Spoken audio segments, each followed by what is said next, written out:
ඉතින් අන්තිම මාස දෙක පුරාට පුතේ සෑහෙන ප්‍රශ්න සාකච්ඡා කිරීමක් කරා 2021 ළමයි වෙනුවෙන් නේ. නොවැම්බර් මාසේ එක්සෑම් තිබුණා. තේරෙන්න තිබුණා. ඊට පස්සේ කල් ගියා පෙබරවාරි දක්වා. ඉතින් දෙසැම්බර් මාසේ සහ ජනවාරි මාසේ යන දෙකේම අතිරේක පන්ති සෑහෙන ප්‍රමාණයක් දාලා හරිද සතියක් දවස් 4ක් පන්ති දැම්මෝ Zoom හරහා එහෙම කරලා සෑහෙන ප්‍රශ්න ගණන් සාකච්ඡා කරා. දැන් මේ වෙනකොට ඉතා හොඳ සූදානම් වීමක් තියෙනවා. ඒ නිසා විභාගයට පොඩ්ඩක්වත් බය වෙන්න එපා. හරිද? අංකෙත් බය වෙන්න එපා විභාගයට පොඩ්ඩක්වත්. වැඩ කරලා තියෙන්නේ නැති වෙන්න. දැන් හෙටින් පටන් ගන්න අලුත් මාසේ. හරිද? හෙටින් පටන් ගන්න මාසේ ඔයාගේ සැලැස්මට ඔයා වැඩ කරන්න පටන් ගන්න ඕනේ. හරිද? සැලසුම් කරන විදියත් 3-4 පාරක් නෙමෙයි 10 පාරක්ද කියලා තියෙන විභාගයට කලින් දවස් කොහොමද කරන්නේ? ඒ සියල්ලම කියලා තියෙනවා. ඉතින් මුලින්ම තියෙන කම්බයින් මැක්ස් එහෙම නැත්නම් බයොලොජි එහෙනම් අන්තිම දවස් කිහිපය ඒකට සූදානම් වීමක් වෙන්න ඕන. ඉතින් හෙට දවසත් පළවෙනි දෙවෙනිදා දවස් දෙක පුළුවන් නම් කෙමිස්ට්‍රි සහ ෆිසික්ස් කරලා 3 4 5 6 කියන දවස් කිහිපය බයෝ හා එහෙම නැත්නම් කම්බයින් මැක්ස් සූදානම් වීමක් වුණා නම් හරි. හරිද? දැන් ඒව කියලා තියෙන්නේ නැති වෙන්න. ඉතින් බය වෙන්නේ නැතුව මේ වැඩ ටික හරියට කරගත්තොත් ගේමක් ගන්න පුළුවන්. ඉතින් මෙතන ඉන්න ලංකාව පුරා විවිධ දිස්ත්‍රික්ක වල, ඒ කියන්නේ හැම දිස්ත්‍රික්කෙම වගේ ළමයි ඉන්න මෙතන. හරිද? ඉතින් ඒගොල්ලන්ට කියන්න තියෙන්නේ මුලින්ම සුබපතනවා උසස් පෙළ විභාගය ඉතා හොඳින් ජයග්‍රහණයක් කරා රැගෙන යන්න ශක්තිය ධෛර්ය ලැබේවා කියලා ප්‍රාර්ථනා කරපු අනිවාර්යෙන් පාස් වෙනවාමයි බය නැතුව විභාගෙට මුහුණ දෙන්න. මොකද කලින් ඔයගොල්ලෝ පාඩම් කළ විභාගෙට යන්නේ. මේ දැන් යන්නේ ඔයගොල්ලෝ ගණන් හදලා විභාගෙට යන්නේ. හරිද? දැන් මාස දෙකක් තිස්සේ අපි ගණන් හදුවා සෑහෙන ප්‍රමාණයක්. හරිද? ඒක අන්තිම දවසේ තමයි අද යන්නේ. ඉතින් අද දවසෙත් මට හිතුණා 2010 A level ගාන සාකච්ඡා කරන්න. 2010 A level ගාන පුතේ යාන්ත්‍ර විද්‍යාව ගන්න සාකච්ඡා කරන්න. ඉක්මනින් ගන්න පොත, පාස්පේ පොත. හරිද? ගොඩක් වෙලා ගන්න. ඒක සාකච්ඡා කරනවා. ඊට පස්සේ පුංචි ඉල්ලීමක් කරන්න තියෙන පුතේ මෙහෙම. දැන් අද බලමු ළමයි කී දෙනෙක් සම්බන්ධ වෙනවා කියලා අද අන්තිම දවසේ. ඉතින් ඕගොල්ලන්ට පන්තිය ගැන අදහසක්. කියන පන්තිය මොන වගේද කොහොමද කියන අදහසක් පුළුවන් නම් කියන්න ඔය පැත්තේ ඉඳගෙන. මොකද මම කලින් කිව්වා වගේ මම ඔයගොල්ලෝ දැකලත් නැහැ. ඇත්තටම ස්තේන් දැකලා නැහැ.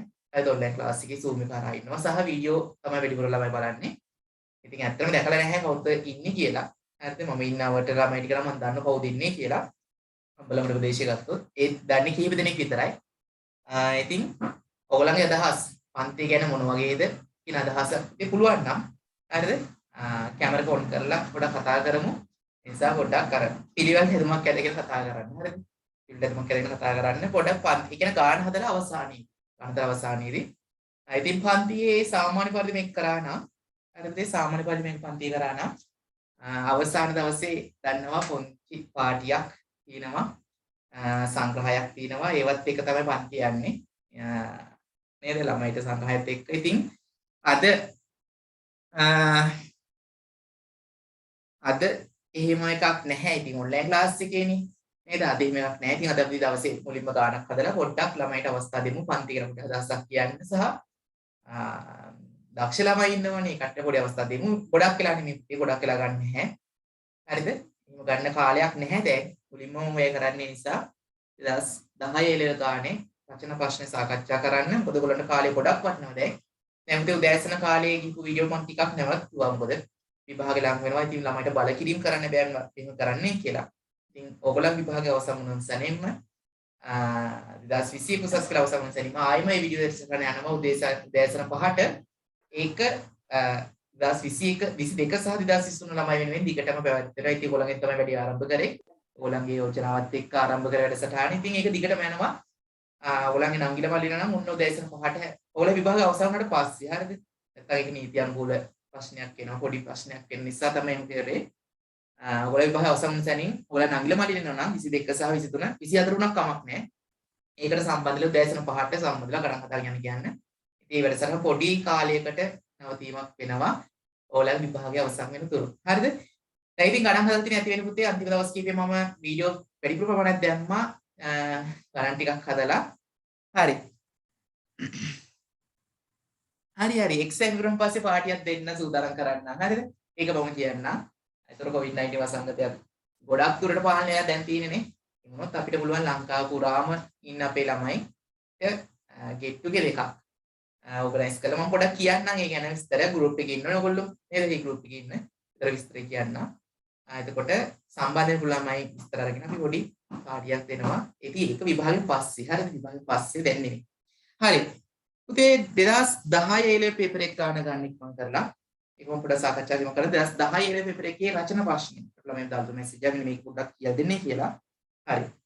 ස්කන්ධ කැපිල M හා දීඝ කැපිල L වන සමචතුරස්‍රාකාර හරස්කඩක් ඇති ඒකාකාර AB දණ්ඩක් එක රූපයේ පෙන්වා ඇති පරිදි ඝර්ෂණයෙන් තොර තිරස් පුෂ්ඨයක් මත තබා ඇත. පුතේ ටිකක් ගහන්න. ඝර්ෂණයෙන් තොර තිරස් පුෂ්ඨයක් මත කියන වචනේ. ඝර්ෂණයෙන් තොර තිරස් පුෂ්ඨයක් මත. හරිද? ඝර්ෂණයෙන් තොර තිරස් පුෂ්ඨයක් මත තබා ඇත. හරි. ඊට පස්සේ පුතේ ගාන ඕන පොඩ්ඩක් වෙනස් වෙනවා. මම ගන්න කියන්නම්.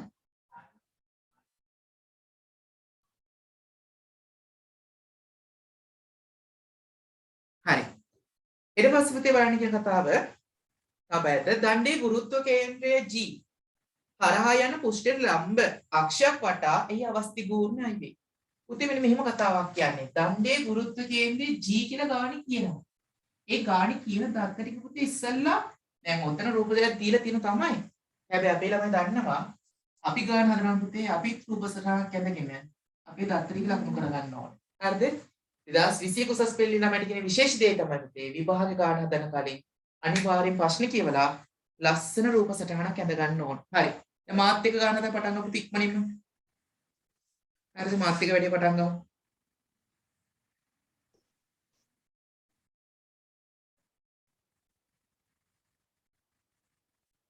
දැන් පේපර් එක අතර ආවෙන්න පොඩ්ඩක් වැඩේ සෙට් වෙන්න. සෙට් වෙලා ගාන තනියෙන් ඉස්සරහට.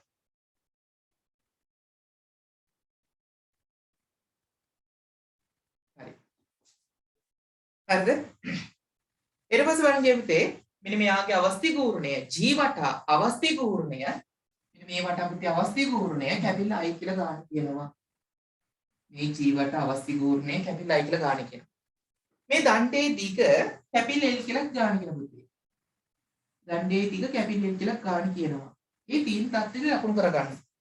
මෙයාගේ ස්කන්ධ පුතේ කැපිල්ල M දු. මෙයාගේ ස්කන්ධය කැපිල්ල M කියලා ගන්න කියනවා. ස්කන්ධය කැපිල්ල M කියලා ගන්න කියනවා. හරිද? ඊට පස්සේ කියන පුතේ මෙන්න මේ G වලිදගෙන මෙයා ගුරුත්ව කේන්ද්‍රයෙන් x දුරකින් ස්කන්ධය සිම්පල් m වෙච්ච බෝලයක් v ප්‍රවේගයෙන් ගිහිල්ලා වදිනවලු. බලන්න බැමුගෙන් තොරව දණ්ඩේ ලම්බක පෘෂ්ඨය දිගේ v ප්‍රවේගයෙන් ගමන් කරන ස්කන්ධය සිම්පල් m වන බෝලයක් දණ්ඩේ ගැටේ කියලා කියනවා. හරිද? බෝලේ ගැටීම නිසා දණ්ඩේ ඇතිවන චලිතය. බෝලේ ගැටීම නිසා දණ්ඩේ ඇතිවන චලිතය වань තියෙන කතාව දණ්ඩේ ගුරුත්ව කේන්ද්‍රයේ රේඛීය චලිතය සහ ඒ කියන්නේ මොකද පුතේ? මෙයා මෙන්න මේ පැත්තට ගමන් කරනකොට එකක් වෙනවා. ගුරුත්ව කේන්ද්‍රයේ රේඛීය චලිතය මෙන්න මෙහෙට යන එකක් කියලා කියනවා. රේඛීය චලිතය සහ ඒ ගුරුත්ව කේන්ද්‍රය වටා දණ්ඩේ භ්‍රමණය එකක් කියන පුතේ මේකේ චලිතය එකක් විස්තර කරනවා. එකක් මේ පැත්තට රේඛීය චලිතය ගැන කතා කරනවා. අනිත් එක තමයි පුතේ මේ වටා කැරකෙන්නත් පුළුවන්ලු. කොහොම තමයි කියන්නේ කතාව. හරිද? ඔහොම තමයි කියන කතාව. හරිද? ওই කතාව තමයි කියන්නේ. ඊට පස්සේ හරි බෝලයේ ගැටීම නිසා දණ්ඩේ චලිතය ඇතිවන දණ්ඩේ ගුරුත්ව කේන්ද්‍ර රේඛීය චලිතය සහ එහි ගුරුත්ව කේන්ද්‍රය වටා දණ්ඩේ භ්‍රමණය ඇසුරෙන් හැදෑරිය හැකියි. දණ්ඩ නොපෙරළෙන්නේයි සලකන්න. පුතේ දණ්ඩ පෙරලෙන්නේ නැහැලු. ඒ කියන්නේ මෙහෙම පෙරලි යන්නේ නැහැලු. හරිද? ඒ කියන්නේ භ්‍රමණ චාල ශක්තිය නැහැ කියලා තමයි ඉතින් කියන්නේ. පෙරලෙන්නේ නැහැ කියලා කියනවා. දණ්ඩ නොපෙරළෙන සලකන්න ගැටීමෙන් පසු බෝලය එම වේගයෙන්ම ප්‍රතිවිරුද්ධ දිශාවට වාංගු වේ. මොකද පුතේ වාංගු වේ කියලා කියන්නේ? වාංගු වේ කියලා කියන්නේ පුතේ පොලාපණි. ප්‍රතිවිරුද්ධ දිශාවට පොලාපණි කියලා කියනවා. එහෙනම් මේ වදින බෝලය මොකද වෙන්නේ? වැදිලා අනිත් පැත්තට v වේගයෙන් එනවා කියලා කියනවා. අනිත් පැත්තට v වේගයෙන් පොලාපනිනවා කියලා කියනවා. හරිද? වාංගු වේ කියලා කියන පොලාපනීමක් කියලා කියන්නේ ඔය. ප්‍රතිවිරුද්ධ දිශාවට වාංගු වේ කියලා කියනවා. ඊට පස්සේ බෝලේ ගැටීම නිසා දණ්ඩේ සිදුවන රේඛීය චලිතය පළමුවෙන් සලකන්න. හරි පුතේ. මේක වැටෙන පස්සේ අපි කරන මෙයා මේ පැත්තට යනවා කියලා. අපි දන්න මෙතන මටක් එන්න ඕන. ගානේ මුලින්ම කියන මේවට රේඛීය චලිතය සලකන්න කියලා කියනවා. හරි. ඒ කොටස ගැටුමට පෙර බෝලයේ රේඛීය ගම්‍යතාව සඳහා ප්‍රකාශනයක් ලියා දක්වන්න. හරිද? ඉතින් ගැටුමට පෙර බෝලයේ රේඛීය ගම්‍යතාව කියලා කියන්නේ මොකද්ද? පළවෙනි කොටස අපෙන් අහන්නේ එකනේ. ඒ වල එක. රේඛීය ගම්‍යතාව කියන්නේ පුතේ ස්කන්ධ වැඩි කිරීම ප්‍රවේගය. එහෙනම් රේඛීය ගම්‍යතාවයේ සමානයි එයාගේ ස්කන්ධ m ප්‍රවේගය v m වාරයක් v ඔන්න ඔය පැත්තට දිශාවක් පෙන්වන්න. හරිද? අනිවාර්ය නෑ මොකද මේක දිශාව රූපසරණ දීපු නිසා අපිට දිශාව පෙන්වන්න පුළුවන්. ඊට පස්සේ පුතේගේ දෙවෙනි කොටස අංක 2 දෙවෙනි කොටස කියනවා දණ්ඩේ රේඛීය චලිතය පමණක් සලකා ගැටීමෙන් පසු දණ්ඩේ ප්‍රවේගය v සඳහා ප්‍රකාශන ලබා ගන්න. පුතේ අටිරක් ගහන්න දණ්ඩේ ප්‍රවේගය v සඳහා ප්‍රකාශන ලබා ගන්න කියන කතාව නේද? එහෙනම් මෙන්න මෙහෙම කතාවක් කියන පුතේ මේ කියන බෝලේ මෙයාගේ වදිනවා නේද? අපි පුංචි රුපසක් කරනවා මේකයි පුතේ ඔය කියන බෝලය. හරිද? මෙයා v වේගෙන් ගිහිල්ලා වදිනවා. ස්කන්ධේ සිම්පල් m v වේගෙන් ගිහිල්ලා වදිනවා. මේ දඟුත ඔය කියන දණ්ඩ. මේ දණ්ඩ ආරම්භයේ නිසලයි. දණ්ඩ පුතේ ආරම්භයේ නිසලයි. මේක වැදුනට පස්සේ මේ තමයි පුතේ ගැලපුණ පෙර අවස්ථාව. මේක වැදුනට පස්සේ මේ කියන බෝලය අනිත් පැත්තට යන පුතේ v ප්‍රවේගය. පොළාපහිනවලු. නේද? මේ කියන දණ්ඩ අපෙන් අහනවා දණ්ඩේ ප්‍රවේගය. දණ්ඩේ රේඛීය ප්‍රවේගය. ස්කන්ධ කැපිටල් M කියලා ගන්න කිව්වා. මේ පසු අවස්ථාව. පුතේ නම් පෙර අවස්ථාවකයි පසු අවස්ථාවකයි තියෙනවා නම් මොකද්ද මතක් වෙන්න ඕන? රේඛීය ගම්‍යතා සංස්ථති මූලධර්මය. එහෙනම් මෙන්න මේ ගැටුමට දානවා පෙර ගම්‍යතාව පසු ගම්‍යතාව සමාන කරමු. එහෙනම් බලන්න ගැටුමට පෙර ගම්‍යතාව සමාන කරන පුතේ ගැටුමට පසු ගම්‍යතාව. ඉතින් රේඛීය ගම්‍යතාව දානකොට දිශාවක් අනිවාර්යෙන් පෙන්වන්න ඕන නිසා පුතේ දිශාව මෙන්න මේ පැත්තට කියලා පෙන්වනවා. එහෙනම් බලන්න පෙර ගම්‍යතාව පුතේ m වාරයක් v. දැන් මෙයා නිසලයි එන යගේ ගම්‍යතාවක් නැහැ. පසු ගම්‍යතාව පුතේ බෝලේ නම විරුද්ධ පැත්තට. එන ඍණ m වාරයක් v ධන අර කියන ස්කන්ධේ පුතේ අර පැත්තට නම මෙන්න මේ කැපිටල් v ප්‍රවේගය. මෙයා සිම්පල් v අර කැපිටල් v කියන්නේ. එහෙනම් මෙයා මේ දෙනකොට පුතේ මොකද වෙන්නේ? මේ ඍණ එකම හිතනකොට මූත් ධනයි. එහෙනම් දෙන්න එකතු වෙනවා. 2යි m වාරයක් සිම්පල් v සමානයි කැපිටල් m වාරයක් කැපිටල් v. අපේ මාන v සඳහා ප්‍රකාශනයක් v සමානයි පුතේ 2යි සිම්පල් mv බෙදීම කැපිටල් m. 2යි සිම්පල් mv බෙදීම කැපිටල් m. එහෙනම් මේ තියෙන්නේ අර කියන දණ්ඩේ රේඛීය ප්‍රවේගය සඳහා ප්‍රකාශනයක්. හරි පුතේ. ඉක්මන් කරලා සටහන් කරගන්න.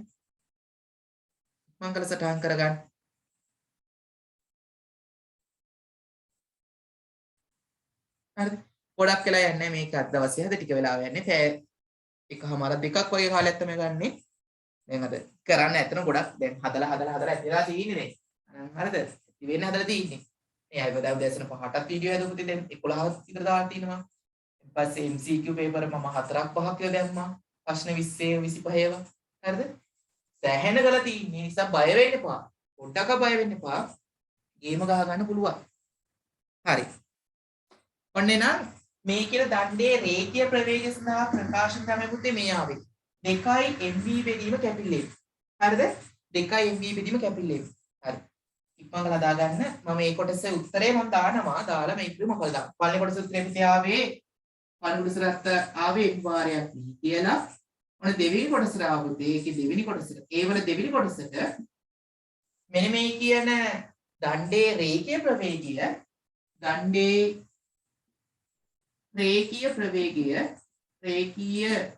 ප්‍රවේගය අවුතේ මෙන්න මේ අපි හොයාගත්ත එක 2m බෙදීම කැපිටල් m කියලා 2m සිම්පල් v බෙදීම කැපිටල් m කියලා මෙයා කැපිටල් v කියලා ගන්න කිව්වා.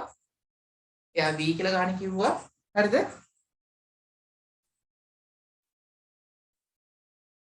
හරිද? ඊට පස්සේ අපි යන් ඒකේ තුන්වෙනි කොටස. ඒකේ b කොටසට යන්න. අහනවාස S එකක් ගන්න පේපර් එකේ ප්‍රශ්න කීයක් විතර කරන්න ඕනද කියලා අහනවා. හරි මම ඊට අන්තිම කියන්න. මේ ප්‍රශ්න සාකච්ඡා පස්සේ කියන්න. හරිද? මේ ප්‍රශ්න සාකච්ඡාවේ කියන්න S එකක් නෙමෙයි 100කට යන්න පුළුවන් බය නැතිව. මේ ටික හොඳටම ප්‍රමාණවත්. ඔයා ගන්න හදලා තියෙන නැති වෙන්නේ. B කොටස පුතේ ඊට පස්සේ නම් B කොටස බලන්න මේ එන සරල ඒවා අහන්නේ. ඒ නිසා 2021 අවුරුද්දේ පුතේ පේපර් එකේ ගත්තොත් ටිකක් දිග ප්‍රශ්න දාවි. නිකන් ලොකු ඡේද වගේ පිටු පිරෙන්න ප්‍රශ්න දාවි. හැබැයි පුතේ බය වෙන්න එපා. පිටු පිරෙන්න ප්‍රශ්නයක් දාලා තියෙනවා කියන්නේ පුතේ ඒ ගාන මාර ලේසි. තේරුණාද? පිටුව පිරෙන්න ප්‍රශ්නයක් දාලා තියෙනවා කියන්නේ ඒ ගාන මාර ලේසි. ඒක අනිවාර්යෙන් හදපොන්න. අතාරින්න එපා ඒවා. හරිද? කෙටි ප්‍රශ්න දාලා පුතේ රූල් 4න් 5න් ප්‍රශ්න සම්පූර්ණ අවසන් කරලා තිනවා නම් මේ පුංචි දාලා දෙනවා. ඒ ප්‍රශ්න අමාරුයි සුළු කිරීම. හරිද? අර දිග ප්‍රශ්නයක් දාලා පුතේ කොටස් අහනවා. ඒතර අපිට හිතන්න දෙයක් නෑ යා කියලා මේක අහලා හදන්න කියලා. ඒක වුණාම ඊළඟ කොටස් හදනකොට. හරි. B කොටස. දැන් දණ්ඩේ ගුරුත්ව කේන්ද්‍රය වටා එහි භ්‍රමණ චලිතය සලකන පුතේ මුලින්ම සැලකුවේ රේඛීය චලිතය. හරිද? එහෙනම් මොකද වෙන්නේ? මේ කියන එක්කෙනා ගුරුත්ව කේන්ද්‍රයේ අපි ගත පුතේ රේඛීය චලිතයේ ඔන්න ඕක තමයි ගත්තේ කලින්. B. B සමානයි 2 MV වෙදීම කැපිල් M කියලා ගාන කිව්වා. හරිද? ඕක හැම තැනකම ලැබෙනවා. මෙතන යනවා, මෙතන යනවා, මෙතන හැම තැනකම පුතේ ඕක ලැබෙනවා. රේඛීය චලිතයක්. ඒක තමයි විතර ලකුණු කරා. B වල එක කොටස පුතේ. B වල පළවෙනි කොටස. B වල පළවෙනි කොටස. දැන් දණ්ඩේ ගුරුත්ව කේන්ද්‍රය වටා හි භ්‍රමණ චලිතය සලකන්න. හරිද? බෝලය දණ්ඩ වටා ගුරුත්ව කේන්ද්‍රයේ සිට x දුරකින් ගැටෙයි නම් අර පුතේ මේ කියන්නේ ගුරුත්ව කේන්ද්‍රයෙන් x දුරකින් ගැටෙයි නම් මොකද කියන්නේ? ගැටුමට පෙර දණ්ඩේ ගුරුත්ව කේන්ද්‍රය වටා බෝලයේ කෝණික ගම්‍යතාව සඳහා ප්‍රකාශනය දියා දක්වන්න. ඕක තමයි උතේ මට කියලා දෙන්න කාරණාව. උතේ කෝණික ගම්‍යතාවය කියලා කියන්නේ I ඔමෙගානේ. අවස්ථි ගූර්ණයේ කෝණික ප්‍රවේගයේ ගුණිත තමයි පුතේ කෝණික ගම්‍යතාව කියලා කියන්නේ. හැබැයි සමහරක් ගණන් පුතේ ඔය I ඔමෙගා කියලා විතරක් මතක තුනට. හරිද? කෝණික ගම්‍යතාව කියන්නේ පුතේ මෙහෙම හොඳ බලන්න කෝණික ගම්‍යතාව කියනකොට I වාරයක් ඔමෙගා කියලා විතරක් තිබුණට අපිට ඒක මදි ගණන් හදනකොට දැන් මෙතන තියෙන ප්‍රශ්නේ ඒක. දැන් මේකෙන් හදන්න බෑ. හරිද? එහෙනම් මේ වගේ ගණන් හදනකොට මම පන්තියේ මේ කතාව කිව්වා. හරිද? මොකද වෙන්න ඕන? කෝණික ගම්‍යතාවයේ අර්ථ දැක්වීම මතක තියෙන්න ඕන. කෝණික ගම්‍යතාවයේ අර්ථ දැක්වීම මතක තියෙන්න ඕන. හරිද? එහෙනම් කෝණික ගම්‍යතාව අර්ථ දැක්වීම කියන්නේ මොකද්ද? හරිම සරල වාක්‍යයක් මම කිව්වොතේ. රේඛීය ගම්‍යතාවයේ ගූර්ණය තමයි කෝණික ගම්‍යතාව කියලා අර්ථ දක්වන්නේ. පුතේ දන්නේ නැත්නම් ඒක ලියාගෙන පැත්තකින් මම කරලා ෂෝට් නෝට් එකත් එක දාලා ඇති. හරිද? ෂෝට් නෝට් පොත් ටික දාලා ඇති.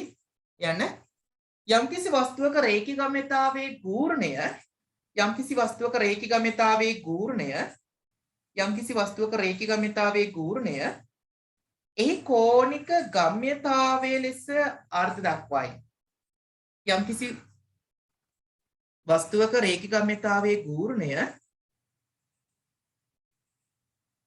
එහි කෝණික ගම්‍යතාව ලෙස අර්ථ දක්වයි. එහි කෝණික ගම්‍යතාව ලෙස අර්ථ දක්වයි. රේඛී ගම්‍යතාවයේ ගූර්ණය කෝණික ගම්‍යතාව ලෙස අර්ථ දක්වයි. කෝණික ගම්‍යතාව ලෙස අර්ථ දක්වයි. එහෙනම් කෝණික ගම්‍යතාව ලෙස අර්ථ දක්වයි. එහෙනම් බලන්න මෙයා මෙතනට ඇවිල්ලා මෙන්න මේ x දුරකින් පුතේ වදින්නේ. මේ කියන ගුරුත්ව කේන්ද්‍රය දෙකෙන x දුරකින් තමයි මෙයා ඇවිල්ලා මෙතනට වදින්නේ. හරිද? එහෙම වදිනකොට මෙහෙමද පුතේ කියන්නේ. එතකොට මෙන්න මේ බෝලයේ රේඛීය ගම්‍යතාව කියන්නේ පුතේ m වාරයක් v. රේඛීය ගම්‍යතාව කියන්නේ m වාරයක් v. එහෙනම් ගූර්ණය ගන්නකොට අන්නේ රේඛීය ගම්‍යතාව පුතේ වැඩි කරන්න ඕනේ. රේඛීය ගම්‍යතාවයෙන් ලම්බක දුරෙන්. දැන් රේඛීය ගම්‍යතාවය මේ අතරනේ. ලම්බක දුරෙන් පුතේ x. නේ ලම්බක දුරෙන් x. එළියන්නේ බෝලයේ රේඛීය ගම්‍යතාව මේ විදිහට පුතේ බෝලයේ කෝණික ගම්‍යතාව සමානයි. බෝලයේ කෝණික ගම්‍යතාව සමානයි mv වාරයක් x. m කියන එක්කෙනා mv කියන පුතේ බෝලයේ රේඛී ගම්‍යතාව. ගූර්ණය ගන්නකොට වැඩි කරන ලම්බක දුරෙන්. හරි ලේසි මේක මොකද කියන්න දෙයක් නැහැ. රේඛී ගම්‍යතාව ගූර්ණය කෝණික ගම්‍යතාව එච්චරයි. වාරයක් මෙති රේඛී ගම්‍යතාව වැඩි කරන ලම්බක දුර x. x වැඩි කරනවා. ඔච්චරයි. හරිද? ඔය ටික අල්ල ගන්න පුළුවන් අනිවාර්යෙන්ම. හරි. ඊට පස්සේ පුතේ එනවා ඊළඟ ප්‍රශ්නෙට.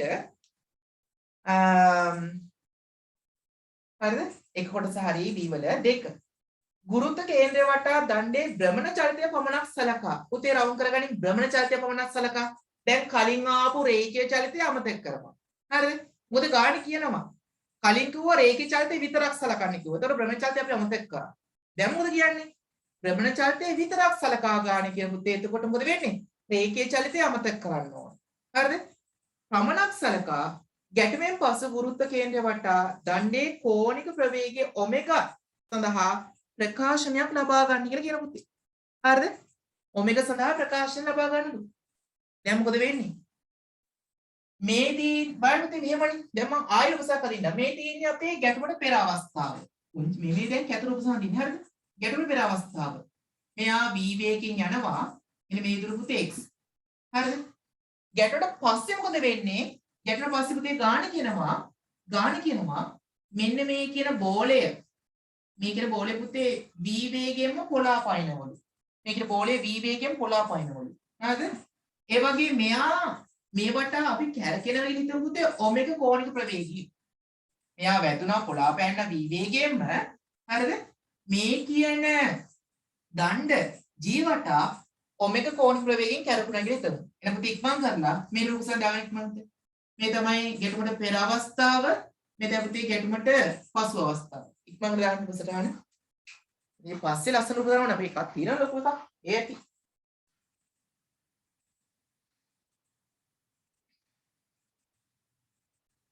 හරිද?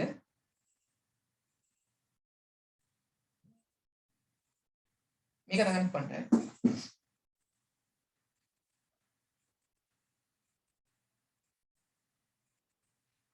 හරි. දැන් මොකද කරන්නේ? කෝණික ගම්‍යතා සංස්ථි මුල් ධර්මය දාන්න. හරි. කියන්න. ගැටුමට කෝණික ගම්‍යතා සංස්ථතික මුල් ධර්මය යොදමු. ගැටුමට කෝණික ගම්‍යතා සංස්ථතික මුල් ධර්මය යොදමු. ගැටුමට කෝණික ගම්‍යතා සංස්ථතික මුල් ධර්මය යොදමු. කෝණික ගම්‍යතා සංස්ථතික මුල් ධර්මය යොදමු. හරිද? එහෙනම් කොහොමද පුතේ කරන්නේ? පෙර කෝණික ගම්‍යතාව මේ ටික කොටස දන්නේ. පෙර කෝණික ගම්‍යතාව සමානයි පසු කෝණික ගම්‍යතාවය. පුතේ දැන් අපි දන්නවා පෙර කෝණික ගම්‍යතාවයක් නැහැ, කැරකෙන එකක් නැහැ. හැබැයි මෙන්න මේ කියන බෝල්ට පුතේ තියෙන ස්පර්ශ මේ කියන ගම්‍යතාවක් තියෙනවා.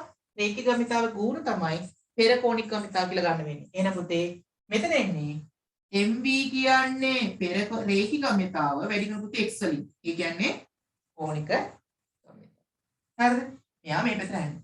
ඒ පුතේ ගැටුමට පස්සේ මෙයා ඉන්නේ විරුද්ධ පැත්තට. ගැටුමට පස්සේ මෙයා ඉන්නේ විරුද්ධ පැත්තට. මෙයා දැන් ගුණ තමයි මේ අතට. දැන් මෙතන මෙයාගේ තියෙන ගුණ තියෙන ඊට විරුද්ධ පැත්තට. නේ මෙයාගේ ගුණ තියෙන ඊට විරුද්ධ පැත්තට. එහෙනම් ඍණ වෙන්න ඕන. එහෙනම් පුතේ මේ කියන බෝලේ තියෙන ඍණ MV වාරයක් x. MV වාරයක් x. හැබැයි පුතේ මෙයාගේ ස්කාපි දන්නන මේ කියන දණ්ඩේ අවස්ථි කූර්ණයේ කැපිලා ඉන්නේ පුතේ. අවස්ථි කූර්ණ කැපිලා ඉන්නේ. කෝණික ප්‍රවේගය මම ඔමෙගා කියලා ගත්තා. එහෙනම් කෝණික ගම්‍යතාව කියන පුතේ මේ පැත්තටම කැරකෙන්නේ i වාරයක් ඔමෙගා. i වාරයක් ඔමෙගා. හරිද? i වාරයක් ඔමෙගා. එහෙනම් පුතේ දැන් මෙතන සුළු කරන් පස්සේ මෙයා මෙහෙට ආවම පස්සේනවා 2 mv වාරයක් x සමානයි i වාරයක් ඔමෙගා. දැන් පුතේ ඔමෙගා සමානයි 2 simple m simple v x බෙදීම i කියලා එනවා. එහෙනම් මේ තියෙන්නේ ගැටුමට පස්සේ මේ කියන දණ්ඩේ g වටා කෝණික ප්‍රවේගය. g වටා කෝණික ප්‍රවේගය. ඉක්මන් කරන්න හදාගන්න පුතේ. හරිම සරලයි. හරිම සරල දෙයක් කරන් තියෙන්නේ. ගත් එකම දේ තමයි පුතේ අර කිව්ව කතාව. මොකද්ද? රේඛික ගම්‍යතාවේ ගුණ තමයි කෝණික ගම්‍යතාව කියලා කියන්නේ. රේඛික ගම්‍යතාව ගුණ තමයි පුතේ කෝණික ගම්‍යතාව කියලා කියන්නේ. 2 mvx බෙදීම i. හරි. ඔන්න දැන් v වලත් 1යි 2යි හරි පුතේ. මගෙන් හතුනේ c කොටස විතරයි. ඔන්න මුල් කොටස් ටිකත් කියලා දුන්නා. මොකද ඒවත් තුමුණා වෙනවා. ගන්න දන්න නිසා. ඊට පස්සේ පුතේ මම C කොටස එනවා පුතේ. C කොටස අහනවා පළවෙනි කොටස. C වල පළවෙනි කොටස. හරිද? C වල පළවෙනි කොටස එනවා. ඔන්න දුවේ 2022 රිවිෂන් එක කියන ඔයගොල්ලෝ නංගිල මලින. දැන් ඔයගොල්ලෝ මේ කියන්නේ ඔයගොල්ලෝ නංගිල මලිනවා. ඔන්ලයින් ක්ලාස් එකක් දාලා යනවා. කැමති කට්ටිය ඉන්නවා නම් පුතේ සම්බන්ධ වෙන්න පුළුවන්. ඔයගොල්ලෝ කවුරු හරි හවුවොත් මගේ නම් එක දෙන WhatsApp නම්බර්. ඒතර දන්නවනේ නම දිස්ත්‍රික්කය සඳහන් කරලා දැම්මම මැසේජ් එකක් හරි. ඒ හොරේ නම් පොඩක් කියන්න මට විස්තරේ ලබඩ ඒ කියන්නේ මාර්තු තමයි පටන් ගන්නෙ. හරි. C වල පණ කොටස පුතේ ඉහත B දෙකෙහි ලබාගත් ප්‍රකාශනය භාවිතා කොට. පුතේ මොකද කියන්නේ? B දෙක මේ තියෙන ප්‍රකාශනය භාවිතා කොට දණ්ඩේ භ්‍රමණය නිසා දණ්ඩේ A කෙළවරේ රේඛීය ප්‍රවේගය කොහොමද A කෙළවර අන්න ඒක අපිට මගේ අරවනේ නේද මේ පැත්ත පුතේ A කෙළවර මේ පැත්තම පුතේ B කෙළවර නේද B කෙළවර A කෙළවරේ රේඛීය ප්‍රවේගය V' සඳහා ප්‍රකාශනය ලියන්න පුතේ එහෙනම් මොකක් නිසාද කියන්නේ අර කිව්ව රේඛීය ප්‍රවේගය නිසා පුතේ කිව්වේ මේ ගැන නෙමෙයි මේ රේඛීය කැපිටල් V කියන රේඛීය ප්‍රවේගය ආවොත් ඒක කලින් ගත්ත සාර දැන් කියන්නේ B කොටසේ දෙක සලකලා B කොටස පුතේ මෙයානේ එයාගේ දෙක කියන පුතේ කෝණික ප්‍රවේගයක් කැරගෙන අවස්ථාව සලකලා පුතේ රවුම් කරගන්න B දෙක කොටස සලකා කියන වචනේ එනත ලියන්න දණ්ඩ කැරකීම සලකා හරිද දණ්ඩ කැරකීම සලකලා A කෙළවරේ රේඛීය ප්‍රවේගය ඒ කියන්නේ පුතේ මෙහෙට කැරකෙනකොට මෙයාගේ රේඛීය ප්‍රවේගය පුතේ මෙයා කරන්නේ අන්නේ රේඛීය ප්‍රවේගයේ V' සඳහා ප්‍රකාශනයක් ලියන්න කියලා කියනවා. පුතේ රූප සරහනේ දාගෙන ඉන්නේ මේ පැත්තට V' කියලා. ඔන්න ඔකට කියන්නේ මෙයා මෙහෙට කැරගෙනකොට මේ බලන්න. මෙයා මෙහෙට කැරගෙනකොට මේ කැරගෙන මේ පැත්තටනේ. හරි සරලයි. හරිද? ඔන්න ඔය සඳහා ප්‍රකාශන ලියන පුතේ. එහෙනම් බලන්න කොහොමද ගන්නෙ කියලා. දණ්ඩේ මුළු දිග කැපිල්ලේ. හරිද? G කැපුතේ හරි මැද්ද. එහෙනම් මේ දොර කොච්චරක් කියලා පුතේ මට උත්තර දෙන්න ෆෝන් කරලා මෙසේජ් එක දාන්න. අද ඉතින් අන්තිම දවස් නිසා මයික් ඔන් කරලා කතා කරලා කමක් නැහැ. මෙන්න මෙතෙන් තියෙන දුර කොච්චර පුතේ? දැන් මට උදව් කරන්න දවසේ ගන්න දැන්. L බෙදීම 2යි. ඔව් L බෙදීම 2යි පුතේ මේ දුර. L බෙදීම 2යි. එහෙනම් මොකද කරන්නේ? මේ කෙළවරට අපිට දාන්න පුළුවන් V සමානයි R ඔමෙගා පුතේ. ඔන්න C වල පළවෙනි කොටස අපිට ගන්න පුළුවන් උත්තරේ V සමානයි R ඔමෙගා කියන සමීකරණය. ස්පර්ශ වේගයන් පුතේ අරේ වැඩි කිරීම කෝණික ප්‍රවේගය කියන සමීකරණ පාවිච්චි කරලා ගන්න පුළුවන්. එතකොට මෙතන ස්පර්ශ වේගය V' කියලා ගන්න කිව්වා. Simple V'. දැන් අරේ වෙන්නේ R නෙමෙයි L බෙදීම දෙකක්. L බෙදීම දෙකක්. ඔමෙගා කියන පුතේ අපි හොයාගත්තා 2යි m වාරයක් v වාරයක් x බෙදීම i ඔන්න එහෙනම් A කෙළවරේ ස්පර්ශීය වේගය සඳහා ප්‍රකාශනය හොයාගත්තා. A කෙළවරේ ස්පර්ශීය වේගය සඳහා ප්‍රකාශනය හොයාගත්තා. එහෙනම් මේ මොකද වෙන්නේ? අර දණ්ඩ භ්‍රමණය වීම හේතු කොටගෙන ලැබෙන බලය. වේගය. හැබැයි පුතේ පළවෙනි කොටසේ A කොටසෙන් හැව්වේ දණ්ඩේ රේඛීය ප්‍රවේගයක්. එතකොට මම කිව්වා මේ මැදට විතරක් නෙමෙයි මේ කියන v එන්නේ. මෙතනටත් එනවා v.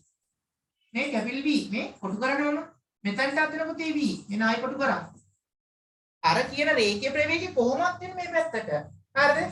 ඒ වගේම මේ කැරකීම නිසා මෙයාට විරුද්ධ පැත්තකට වෙනවා v' කියලා ස්පර්ශ වේගයක්.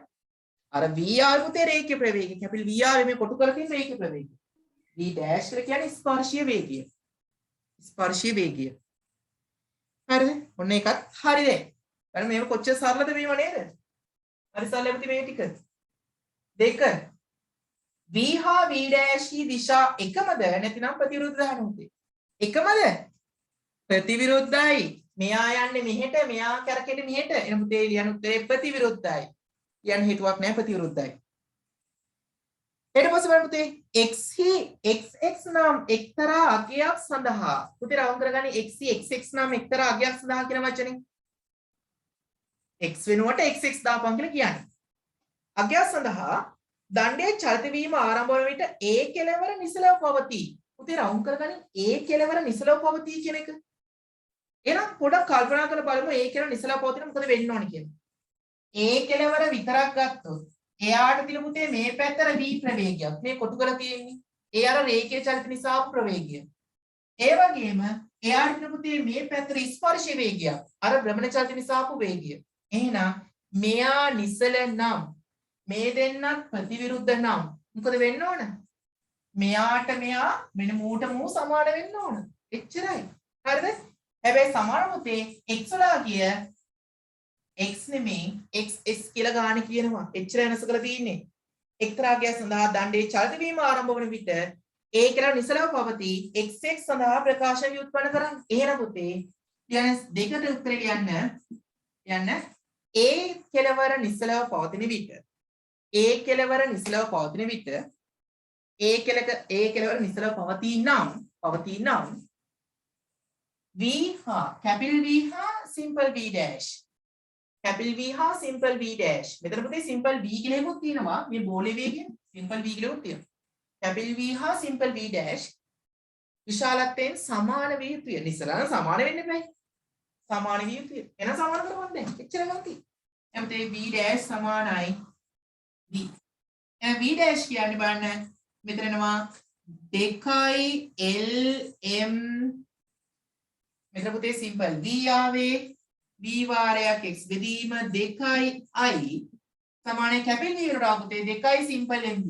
2i simple MV බෙදීම capital M කියලා මේ දෙකට මේ දෙක කැපෙන පුතේ මේ simple M බෙදීම capital M ට capital M මේ simple M ට මේ simple M කැපෙනවා එහෙනම් අපි ඊටු ටික ලියමු එතකොට පුතේ x වලා කිය දැන් x බවට පත් වෙනවා එහෙනම් x වාරයක් s සමානයි වැඩි කරමු 2i මෙතන පුතේ i එකක් එනවා මෙතන v ට v කැපෙලා ගියා ඉතුරුනේ පුතේ මේ පැත්තේ l විතරයි 2i i බෙදීම l 2i i බෙදීම l හරි තව එකක් එනවනේ මේ කැපිල් m එකක් තියෙනවා මේ කැපිල් m කැපිල් ගියේ නැහනේ m 2i i බෙදීම කැපිල් m 2i i බෙදීම කැපිල් m ඉක්මන් කරන්න පුතේ හරිද බලන්න මේ ගාන කොච්චර ලස්සනද පුතේ මේ ගාන අහපු ළමයි මෙතන ඉන්නවද දැන් Zoom class එකේ මොකද අය class එකේ මේවා සම්බන්ධනේ කියලා ඉන්නවද එනම් පුතේ මම message එක දාන්න මට private message දාන්න ඒ ගාන තේරුණාද කියලා අහන්න මට සමහර කරලා message බලන්න අවතක වෙච්ච එක දුවන මොකද message සෑහෙන තියෙන සමහර දවසට හරිද අර දවස් දෙකක් අසෙන් වෙලා හිටියා ඒ දවස් දෙකේ නම් එක message එකක් සිං කරේ නැහැ ඒ දවස් දෙකේ දාපු message එක තමයි මේ බලන්න මොකද කියලා දුන්නා දැන් මම ගාන කියලා දුන්නා හරිද ඊට පස්සේ ආයි ප්‍රශ්න නැහැ මුළු ගානම කියලා දුන්නා හැමෝටම පොදුයි හරි දැන් හදලා දී නැති වෙන ගාන මේක වෙන අපි හදපු ගණන් දෙක බලනකොට මේක මාර ලේසි ගානක් හරිද ඇත්තට මේක මාර ලේසි ගානක් අර තුනේ රේඛික කමිතා ගූර්ණය කෝණික කමිතා කියන වචන තමයි කියලා දෙන්න අලුතෙන් දෙයක් දුන්නේ. අනිත් ඔක්කොම කියලා දීලා තියෙන්නේ ජනවාරි මාසේ දෙසැම්බර් මාසේ. හරි. ඊට පස්සේ කියලා පුතේ 1 2 3 වෙනවා. හරි 3 හරියවනේ. 3 මේක තමයි පුතේ තුන්වෙනි කොටස. මොකද අර කියන්නේ ප්‍රතිවිරුද්ධ කියලා හෙවන්නේ ඒක. විරුද්ධ ප්‍රතිවිරුද්ධයි කියලා. D වල දණ්ඩේ ගුරුත්ව කේන්ද්‍රය වටා අවස්ථි කූර්ණය I සමානයි 12යි ml වර්ග පුතේ. දණ්ඩේ ගුරුත්ව කේන්ද්‍රය වටා අවස්ථි කූර්ණය G වට අවස්ථි කූර්ණය I සමානයි 12යි ml වර්ග මගින් ලබා දෙන්න ලැබේ. L සමානයි 0.6 මීටර නම් ඉහත C තුනෙහි ලබාගත් xx සඳහා අගයක් නිර්ණය කරන්න. හරි අය ලේසි උත්තරය යන්නේ. එහෙනම් D වලට කියන්න තියෙන්නේ මොකද්ද? xx සඳහා අගයක් ලියන්නලු. එහෙනම් xx සමානයි 2 බෙදීම m වාරයක් l. වාරයක් පුතේ I කියලා එකක් ඉන්නවා. I කියලා කියන්නේ 12න් 1යි ml වර්ග. I කිය පුතේ 12න් 1යි ml වර්ග. ආදේශ කරන්න ඉතින් ඇති. එහෙනම් මේ තියෙන m ට මේ තියෙන m කැපෙනවා. මේ තියෙන l ට මේ තියෙන l කැපෙන පුතේ. ඉතුරු වෙනවා හොඳට බලාගන්න. උඩ 2යි l ඉතුරු වෙනවා. යට පුතේ l ඉතුරු වෙනවා. 12 ඉතුරු වෙනවා. එහෙනම් මෙතන 6යි. l බෙදීම 6යි. l බෙදීම 6යි. එම්පේ L කියලා කියන්නේ 0.6යි කියලා ගාන කියනව නේද? ඔව් 0.6යි. 0.6 බෙදීම 6 එම්පේ 0.1 මීටර. 0.1 මීටර. හරිද? 0.1 මීටර. ඔන්න දෙන L ලා කිය xx ලා කිය 0.1 මීටර. xx ලා කිව්වේ 0.1 මීටර.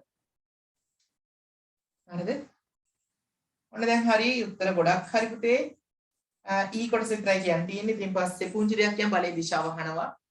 හරිද? ඉතින් පස්සේ ප්‍රශ්න සාකච්ඡා කරලා අවසానයි. මම කොච්චර සරලද කියලානේ. බෝඩ් එකේ ඔක්කොම ටික තියා තිබ්බා. හැබැයි අර වැඩිපුර ලිව්වම මතුවා.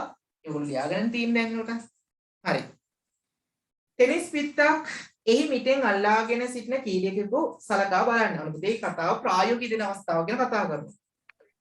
පිත්තේ ගුරුත්ව කේන්ද්‍රයේ සිට xx දුරකින් පිත්තේ ගුරුත්ව කේන්ද්‍රයේ සිට xx දුරකින් පිහිටි විශේෂ ලක්ෂයේ බෝලය වැදුණු විට කීඩකයාගේ අල්ල මත බලයක් ජනිත නොවන අතර xx දුරකින් පුතේ වැදුනාට පස්සේ අල්ල මත බලයක් දැනෙන්නේ නැහැ.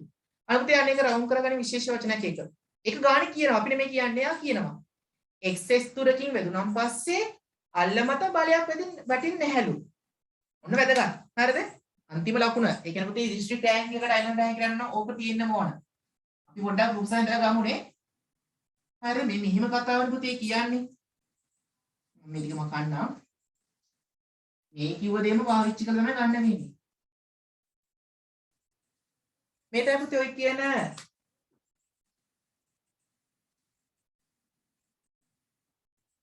හරිද? ඔන්න ඕක. මම ඔන්න සරල උපසන කියන්න.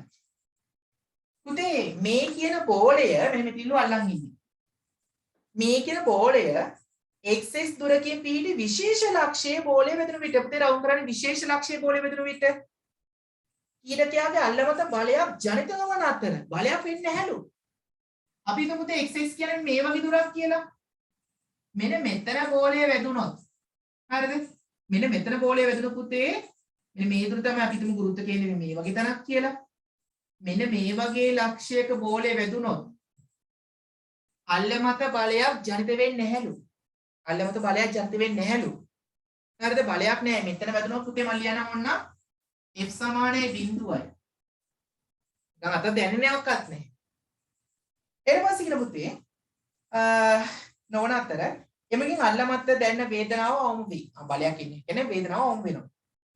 ඊට පස්සේ කියන පුතේ x විශාල xx වන විට කීඩකයාගේ අල්ල මත දැනෙන බලයේ දිශාව ඊතලයක් ඇදීම මගින් ඔබගේ පිළිතුරු පත්‍රයේ සලකුණු කරන්න කියලා කියනවා.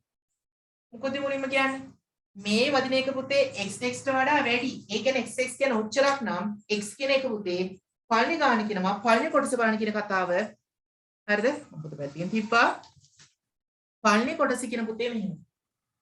මෙතන පුතේ x කියන්නේ මෙහෙම. ඕකට පළවෙනි කොටස කියන්නේ මම මේක අංක 1 කියලා නම් කරගත්තා. හරිද?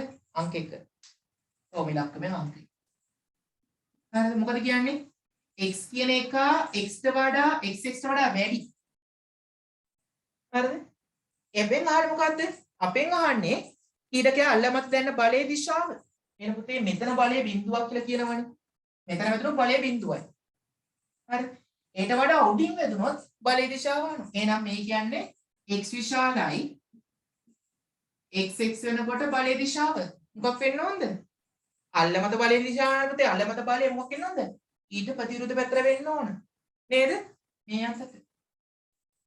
දෙක කියන්නේ පුතේ x ට වඩා xx විශාලයි. ඒක මේ වගේ තැනක වැදුණු බෝලේ. නේ? මේක රෝවිලක් මම අංක 2 කියලා දාගන්නම්. මේ වගේ තැනක වැදුණු පුතේ බෝලේ. බලයේ තියෙන ඊට ප්‍රතිවිරුද්ධ පැත්තට.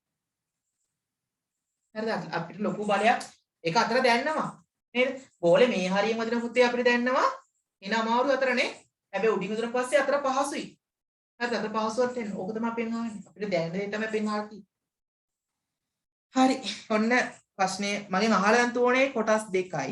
හරිද? ඉතින් ඔන්න මම සම්පූර්ණ ප්‍රශ්නෙම කියලා දුන්නා. අපු නිසා. ඒ ළඟ මෙතන ඉන්නවද?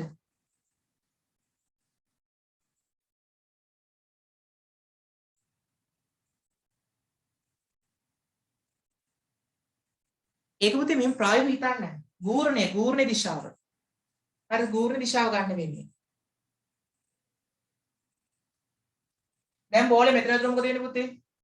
දැන් මෙතන වැදුනොත් නේ පුතේ මේක කියනවා මෙන්න මෙතන වැදුනොත් බලය බිඳුවයි කියලා කියනවා. උඩින් වැදුනොත් මොකද වෙන්නේ පුතේ? උඩින් වැදුනොත් මෙයා මත බලය මේ අතට. අර නිව්ටන්ගේ තුන්වෙනි නියමයත් එක තමයි හිතන්න වෙන්නේ. හරි? ඒක නිකන් සාමාන්‍ය ප්‍රායෝගිකව අපි දන්නවා බෝල් ගහනකොට පුතේ මොකද හිතන්නේ? බෝලය පිත්තේ කෙළවරේම වැදුනොත් ඒක ෂුවර්නි ගොඩක් දුර යනවා කියලා. හැබැයි පිත්තේ ළඟම වැදුනොත් අපි අල්ලන් ඉන්න තැන වැදුනොත් බෝලය කැච් එකක් යනවා. අපිට අතරක් අමාරුයි. හරිද? අන්න එහෙම හිතන්නේ වෙලාවට. හරි. ඔන්න අහපු ප්‍රශ්න පුතේ කියලා දුන්නා. මොකද තව? දැන් ඔයගොල්ලන්ගේ අවස්ථාව.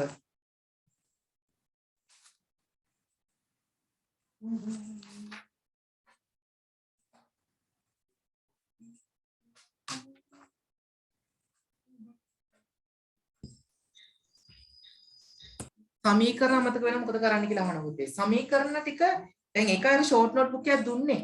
දැන් ඔයාට පොත පෙරල වෙල කියන්න ඕනේ පුතේ. ෂෝට් නෝට්බුක් එකේ සියලු දේ ලකුණු කරලා තියෙනවා. සහ ඔයගොල්ලන්ගේ හිතන වැදගත් කාරණා ටිකත් ඔයගොල්ලෝ එතන ලිව්වා. මොකද ලියාගෙන පොව පාඩම් කරනකොට. ඒකයි ඒක මුලින්ම දුන්නේ. මාසෙ මුලින්ම දුන්නේ ඒ නිසා. හරිද? අන්නේ ටික ලස්සනට දෙපාරක් තුන් පාරක් කියව ගන්න. හරිද? අමතක වෙන්නේ නැහැ. හිතේ පුංචි බයක් දැනෙනවා පුතේ. අමතක වෙයි කියලා. හිතේ පුංචි බයක් දැනෙන එක සාමාන්‍ය දෙයක්. හැබැයි මතක තියාගන්න පුතේ එහෙම අමතක වෙන්නේ නැහැ. එහෙම කවදාකවත් අමතක වෙන්නේ නැහැ. පාඩම් කරලා තියෙන ඇති වෙන්නේ නැහැ. හරිද? හොඳට පොත කියවලා තියෙන්නේ. පුංචි බයක් දැනෙන විභාගේ ලඟ වෙන්න. මොකද දැන් මොන්න දැන් මේ ටික අමතක කරලා පුතේ මේ දවස් ටිකේ වැඩ කරන එක පොඩ්ඩක් අමතක කරලා මොකද කරන්නේ ඔයගොල්ලෝ? තව දවස් දෙකකින් බයොලොජි හෝ කම්බයින් මැක්ස් පටන් ගන්නවා. අන්න එතකොට පුතේ ඔයාට පුංචි බයක් දැනෙනවා ෆිසික්ස් මන්නේ අමතකයි වගේ. කෙමිස්ට්‍රි එක මතක නෑ වගේ. බය වෙන්න එපා. මතකයි. හරි මතකයි පුතේ. බය වෙන්න එපා ඒකට. අනිවාර්යෙන් පුතේ ඒක මතකයි. ඒක පොඩ හිතෙන් කියන අර තීන අවදානම අඩු කරගන්න හිතෙන් පුංචි එකක් දෙනවා මේක අමතක නැහැ කියලා. ඒ පුතේ මතක තියාගන්න. ඒක අමතක වෙලා නැහැ. ඒ වෙලාවට කම්බයින් මැක්ස් සහ බයොලොජි ටික බලා ගන්න හොඳට. ඒක අවසන් වුණාට පස්සේ ඒ පේපර්ස් දෙකම අවසන් වුණාට පස්සේ ගන්න පුතේ ෆිසික්ස් එක කෙමිස්ට්‍රි එක. නැත්තම් අත ගන්න එපා. ඒ මැදදී පාඩම් කරන්න එපා. හරිද? ට්‍රාන්සිස්ටර් ඩයෝඩ් එහෙම තියෙන AC ක්වෙස්චන් එකක් කරමුකෝ කියලා කියනවා. හරි පුතේ. මම යහයි ප්‍රශ්නයක් දාන්න මොකද මේකේ වැඩිපුර සාකච්ඡා කරේ පාඩම් අපි 5ක් ප්‍රමුඛව තමයි සාකච්ඡා කරේ. මම ඒකට වීඩියෝ එකක් දාන්නම් ගෲප් එකට. හරි. හරි අපිට මේ ප්‍රශ්න තේරුණාද? මේ වගේ සරල ප්‍රශ්න තමයි ගොඩක් වෙලාවට අහන්නේ. තව එකක් පුතේ පදාර්ථ හා විකිරණ කොට බලන් යනවා නම් 2010 පේපර් එකේ තියෙන B කොටසක් පොඩ්ඩක් බලන් යන්න. හරිද? ඒක අහන්න පුළුවන් තැනක්.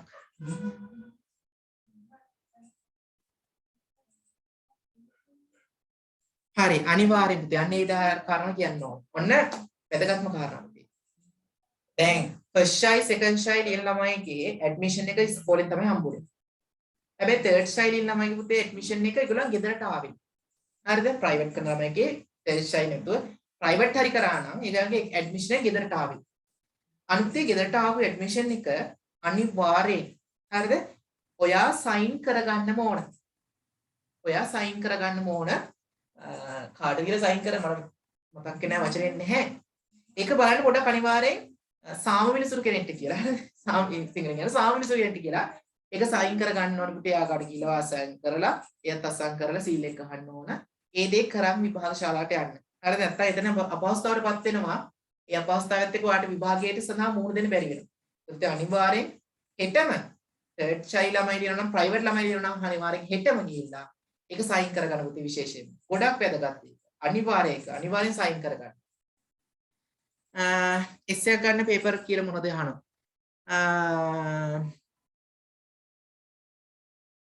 මේ පුතේ S එකක් ගන්න මෙන්න මේ විදිහේ තුනක් ප්‍රමාණවත්. හරි දැන් ඔන්න S එකක් ගන්න මොනවද කියලා. පුතේ S එකක් ගන්න සාමාන්‍ය ලකුණු අපි 35න් බලමු. මම ඔයාලට S එකද ගන්න පුළුවන් ඊට වඩා වැඩි දෙයක් ගන්න පුළුවන් කියලා මම හදලා පෙන්නනවා. ඔයා තීරණය කරන්න ඔයාලට පුළුවන් S එකක්ද මොකක්ද කියලා. හරිද? මම මේ ගන්න මකන්න පුතේ මේක ළමෙක් කියන යාට තමයි මේක දැම්මේ. කියගොන විශේෂයෙන්ම. හරිද? මෙසේජ් 3-4ක් දාලා තුන. ඉතින් අසනීප වෙච්ච දවස් ටික තමයි දාලා තුනේ. මම දැන් කියගොන එක. හරි. පුතේ S එකක් ගන්න අපි බලමු මෙහෙම. S එකක් ගන්න පුතේ ලකුණු 35ට වඩා වැඩි වෙන්න ඕන. 35ට වඩා වැඩි වෙන්න ඕන. C එකක් ගන්න 45යි 55 අතර වෙන්න ඕන. හරි 55යි 65 අතර වෙන්න. 55 65 අතර. 35යි 55යි අතර පුතේ S එක. 55යි 65යි අතර 64 හරිද? 54 64 C එක. ඊට පස්සේ පුතේ B එකට යන්න නම් 65යි 74යි අතර වෙන්න ඕන. ඒකට යන්න පුතේ 75ට වඩා වැඩි වෙන්න ඕන. 75ට වඩා වැඩි වෙන්න. හරි. දැන් අපි ගමු පුතේ අවම S එකක් ගන්න කියලා ඕන. හරි. ලකුණු 35යි අපිට උමුණා වෙන්නේ. දැන් MCQ පේපර් එකෙන් MCQ 50 ගත්ත පුතේ MCQ 30ක් 28ක් විතරම. හරිද? 30ක් 28ක් වගේ ප්‍රමාණයක් මාරම ලේසි. ඒක අපිට කියන්න වචන නෑ මාරම ලේසි. හරි මාරම ලේසි. හරි. ඉතින් ওই MCQ 30න් හෝ 28න් MCQ 25ක් ගහගත්තා හිතමු. MCQ 25ක් ගහගත්තා. ඒ 25 පුතේ SP ආගෙන උනක් ගහන්න පුළුවන්. දැන් ඔයගොල්ලෝ MCQ සෑහෙන කරලා තියෙන SP උනක් ගහන්න පුළුවන්. බය වෙන්න එපා. හරිද? ඊට පස්සේ තව ලකුණු 10යි යන්නේ. පුතේ ඊට පස්සේ ව්‍යුහගත රචන ප්‍රශ්න 4ක් තියෙනවා. ව්‍යුහගත රචන ප්‍රශ්න 4ක් කියන්නේ ලකුණු 20ක්. ඔය හතර පුතේ ලියන්න පුළුවන් ඇති වෙන්න. මොකද ආපු ප්‍රශ්න නැවත නැවත අහන එකක් තමයි තියෙන්නේ. ඇති වෙන ලියන්න පුළුවන්. හරිද? ඇති වෙන ලියන්න පුළුවන්. එතකොට ඔය ව්‍යුහ හතරෙන් දෙකක් හරියට දාගත්තොත් එතන අපි ලකුණු 10ක් තියෙනවානේ. හරි දෙකක් හරියට ලකුණු 10ක් තියෙනවා. ඉතින් අපි දෙකෙන් අපි ලකුණු 8ක් ගමුකෝ. තව ලකුණු දෙකයි ඉස්සෙන් අඩු. රචන ප්‍රශ්නයක් කරලා එනවා. රචන ප්‍රශ්නයක් කරගන්න බැරි කමක් නැහැ නෙමෙයි. අවුරුදු දෙකමාරක් තිස්සේ පන්ති ගිහිල්ලා. නේද? සෙකන්ඩ් ශරීරන අවුරුදු 3මාරක් ගිහිල්ලා. හරිද? ශරීරන අවුරුදු 4මාරක් 5ක් ආසන ප්‍රමාණයක් ගිහිල්ලා පන්ති. රචන ප්‍රශ්නය ලියන්න බැරි කමක් නැහැ නේ පුතේ. රචන ප්‍රශ්න එකක් ලියුවොත් ලකුණු 7.5. ඉතින් ඔන්න ඔය අන්තම් කරලා ආවත් එතන S එකක් තියෙනව නේද? ඒතර C එකට යන්න නම් ලකුණු 5 වඩා වැඩි වෙන පුතේ. MCQ සාමාන්‍යයෙන් 30කට වඩා වැඩිපුර ගහලා ව්‍යුහගත රචන ප්‍රශ්න දෙකක් කරලා හරියටම දෙකක් කරලා පුතේ. තුනක් ඉතින් දෙකමාරක් කරගෙන හරියට.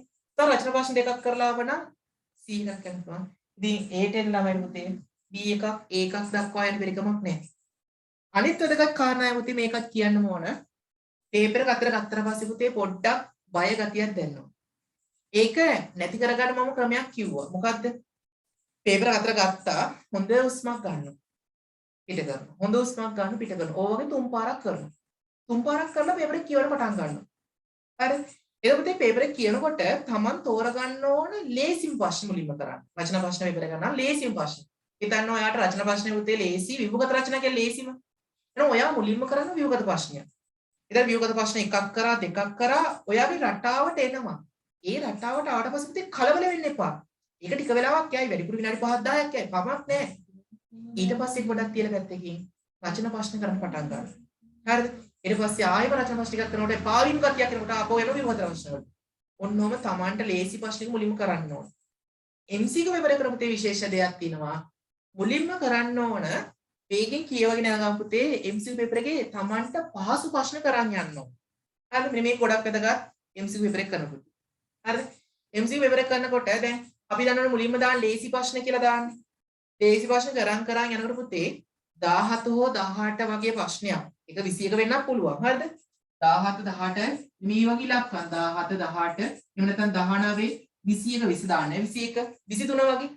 ඔන්න ඔය ප්‍රශ්න වලින් එකක් දාන්න පුළුවන් අමාරු ප්‍රශ්නයක්. අමාරු ප්‍රශ්නෙත් දාන්න පුළුවන්. මුලින් මොන කරන් යන වේගෙන් මේ වගේ දෙන පුතේ දාන අමාරු ප්‍රශ්නයක්. ඒ පස්සේ මොකද වෙන්නේ? මෝඩ ළමයි හිටියොත් මෙහෙම මේ කතාව අහගෙන ඉඳලා මේ හිටියොත් පුතේ මෙන්න මේ දේ කරනවා. එයා මුල් ටික හොඳට කරා නම් අපි හිතමු 17 වෙනි ප්‍රශ්නේ කියලා අමාරු ප්‍රශ්නයක් ආවේ. එයා 17 වෙනි ප්‍රශ්නේ කරන්න පුළුවන් තරම් try කරනවා. උත්තරේ එන්නේ නැහැ. ආයි try කරන උත්තරේ එන්නේ විනාඩි 10ක් විතර කනවා. පුතේ MCQ පේපර් එකේ පැය දෙකයි තියෙන්නේ. මේ විනාඩි 10ක් යවම පස්සේ අපරාධෙනේ. ඒ නිසා මතක තියාගන්න හොඳට. මෙන්න මේක හොඳට මතක තියාගන්න පුතේ. මේ පේපර් එක මුලින්ම කරන් යනකොට කරගෙන යනකොට අර ලේසි ප්‍රශ්න විතරක් තෝර කරනවා. හරි එහෙම කරනකොට පුතේ සමහරක් වෙලා තියෙනවා කිව්වන් පස්සේ තේරෙනවා මේක ලේසි. හැබැයි උත්තරේ ගන්න බෑ. අන්න ඒ වගේ ප්‍රශ්න දානවා. උත්තර කොච්චර ගත්ත තේ වෙලාවට එන්නේ නැතිව තියෙනවා. ඒන පුතේ කරුණා කරලා එකපාරක් කියව දෙපාරක් කියව තුන්වෙනි පාර කියවන්න එපා. ඒ ප්‍රශ්නේ අපි තුමු 17 කියලා ඒක රවුන්ඩ් කරගත්තා. රවුන්ඩ් කරලා ඊළඟ ප්‍රශ්නේ ගියා. තේරුණා පුතේ රවුන්ඩ් කරලා ඊළඟ ප්‍රශ්නේ ගියා. එහෙම තමන් ඉස්සෙල්ලම කරන්න ඕන වේගෙන් කරන්න පුළුවන් ප්‍රශ්න ටික තෝරගෙන කරන් යන්න. වේගෙන් කරන්න පුළුවන් ප්‍රශ්න තෝරගෙන කරන් යන්න. හරිද? මොකද එහෙම කරන් යනකොට ඔයාට තියෙන කාල නිකන් මදි වගේ කියලා හිතෙනවා. දැන් මොන පැය විනාඩි 45 කට ගිහිල්ලා. ඊළඟට කරුණා කරලා කලබල වෙන්න එපා. තේරුමක් නැහැ කලබල නැහැ කියලා. ඒකට කරන් තියෙන්නේ පුතේ යන්න අන්තිම ප්‍රශ්නෙට. 50 වෙනි ප්‍රශ්නේ යන්න. දැන් ඔයා තාම විනාඩි 25 කියලා ප්‍රශ්න 21ක් වගේ කරලා තියෙන්නේ. තව 30ක් කරන් තියෙනවා පැය විනාඩි 15කට. යන්න අන්තිම ප්‍රශ්නෙට. අන්තිම ප්‍රශ්නේ පුතේ හිමින් සැරේ කියවගෙන ආපස්සට. තේරුණාද? එතකොට අර ගත වෙච්ච කාලෙට වඩා අඩු කාලයක් යනකොට පුතේ අන්තිම ප්‍රශ්න වල ප්‍රස්තාර තියෙන්නේ. ඒවට දැක්කම උත්තරේ ගහන්න පුළුවන්. අපි හිතින් හදලා ගහන්න පුළුවන්. එතකොට පුතේ ඔයා පේපර් එක කරන් යනකොට හිර වෙනවනත් හරිද? ඔයාට වෙලාව මදි කියලා දැනනකොට ඔයා පොඩ්ඩක් එක නවත්තලා යන්න අන්තිම නම් ඉස්සරහට කරන් යන්න. ඒක ගොඩක් සාර්ථකයි. හරිද? ඒක ගොඩක් සාර්ථකයි. ගොඩක් ළමයිට ඒක සාර්ථක වෙනවා. අන්තිම තමයි පුතේ පේපර් එක කරනකොට තමන්ට කරන්න පුළුවන් ලේසියෙන් ප්‍රශ්න මුලින්ම කරන්න. දෙවෙනි වටේ පටන් ගන්නකොට අර අමාරු වෙච්ච ප්‍රශ්න ටික කරගෙන යන්න පටන් ගන්නවා. තුන්වෙනි වටේ කරනකොට අමාරු ප්‍රශ්න කීයේ දෙනවා කියනවනේ ඒව ගන්න. හතරවෙනි වටේ කරනකොට කණහරි උත්තරේ නිකන් ඉස්කෝලේ තියන්න එපා කොටු කොලේ කණහරි ගහන්න. කණහරි ගහන්න. අනික් කාරණා තමයි පුතේ කොටු කොලයක් දෙනවා එක කොලේ දෙන්නේ වාට ඒ කොටු කොලේ විභාගයන් කියන්නේ වරින් දාන්න. මුලින්ම කරන්නේ විභාගංක දාන්න. ඊට පස්සේ පුතේ මේ ප්‍රශ්න කරන ගමන්ම හරිද මේ දේ අනිවාර්යයෙන්ම වැදගත්. අත්‍යවශ්‍ය ප්‍රශ්න පහක් කරා. මුල් ප්‍රශ්න පහ කරා. ඊ නැත්නම් පේපර් එකේ පළවෙනි පිටුව කරා. පළවෙනි පිටුව පුතේ 1 කරා 2 කරා 3 කරා 4 කරේ නැහැ 5 කරා. හරිද? මේක පොඩක් යාගත්තා ඔන්න මේ ටික කරා. ඊට පස්සේ කොටු කොලේ අරගෙන විභාගංක දැම්මා. අර 1ට කීයද 2ට කීයද 3ට කීයද 4 කරේ නැහැ පුතේ. එන කොටු කොලේ රතු පාට පෑනේ රතු පාට නෙමෙයි. කොටු කොලේ පුතේ පැන්සලෙන් හතරේ ප්‍රශ්න කරේ නැහැ ඒක රවුම් කරන්න පැන්සලෙන්. ඒක මෙහෙම රවුම් කරලා තියන්න. 4 කරේ නැහැ කියලා ඒතර පේනවා. පේපර් එක රවුම් කරලා තියෙනවා, කොටු කොලේ රවුම් කරලා තියෙනවා. ඒක පේනවා. ඊපර පහට යන පුතේ පහ කරා අන්න ඒව කරගෙන ඉතර. තමන් කරන ප්‍රශ්න පහ මේකේ ලකුණු කරන්න. නැත්නම් සමහරක් වෙලාවට පුතේ ගුරුවරු ඉන්නවා.